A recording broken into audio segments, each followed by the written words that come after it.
வாங்கல ஒரு ரைட் போவோம். இப்போ நம்ம போகிற பாதை தான் நம்ம லைஃப்னு வச்சுக்கோங்க. எல்லாருமே அவங்க ஜேர்னியை சந்தோஷமாக தான் ஸ்டார்ட் பண்ணுவாங்க. கரை வந்த பிறகு ஆனால் திடீர்னு வர தடங்கல்கள் மாதிரி நம்ம லைஃப்பில் வர கஷ்டங்கள் கவலைகள் நம்மளை உடைச்சிரும்.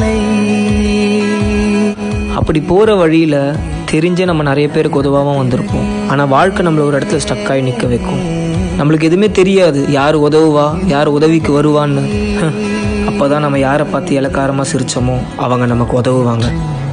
அதுதான் நம்மளுக்கு ஒரு லைஃப்பில் திருந்துற வாய்ப்பை கொடுக்கும். இதெல்லாம் தாண்டி லைஃப்பில் நம்ம நினச்ச இடத்த வந்து அடையும் போது வர சந்தோஷம் இருக்கே, அதுக்கு அளவே இல்லை. அப்போ தான் தோணும், இவ்வளோ பேரை நம்ம சந்தித்தது எல்லாம் ஒரு காரணத்துக்கு.